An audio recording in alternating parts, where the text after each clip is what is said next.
We're going to do a little experiment. Make sure you watch this part of the video in full screen. Close or cover your left eye. Look at the plus sign. Be aware of the circle, but don't focus on it. Keep looking at the plus. You may need to move your head back and forth a bit or move your thing closer to your face, but at some point, the circle is going to disappear. Now close your right eye and look at the circle. Move your head back and forth until the plus sign disappears. You have just found your naturally occurring blind spot in each eye, and of course, in daily practice, we do not notice this. The human eye has what you might call a kind of a fundamental flaw. Light-sensing cells in your retina send signals to your brain via nerves, and those nerves are in front of the light-sensing cells. Eventually, those nerves have to pass through the back of your eye to get to your brain, and in the part of your retina where they pass through, there aren't any light-sensing cells. That's your blind spot. Now, this isn't normally a problem because the blind spots are located at slightly different points in each eye, and each of your eyes work together to fill in a complete picture. But even with one eye closed, you're not seeing a big black hole. Instead, your brain fills in what it figures ought to be there. That's why when the circle disappears, you see the color of the background. Your brain is guessing, and it's guessing wrong. Although at least one very small study found that you might be able to shrink your blind spot with practice. Researchers showed 10 participants an image that fell within the margins of their blind spots and asked them to describe it. By the end of the experiment, people got a little better at describing those images. The researchers think it's because the light-sensing cells right around the edges of the blind spots became more sensitive,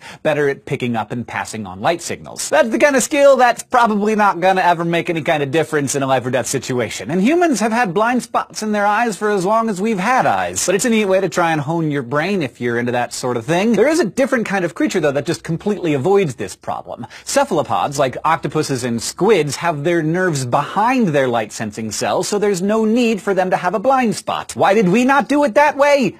Evolution. Well, I, for one, welcome our tentacled overlords. Thank you for asking, and thank you especially to all of our patrons on Patreon who keep these answers coming. If you'd like to submit questions to be answered, or get these quick questions a few days before everyone else, you can go to patreon.com/scishow. And if you just want to keep getting smarter with us, you can go to youtube.com/scishow and subscribe. Just do it.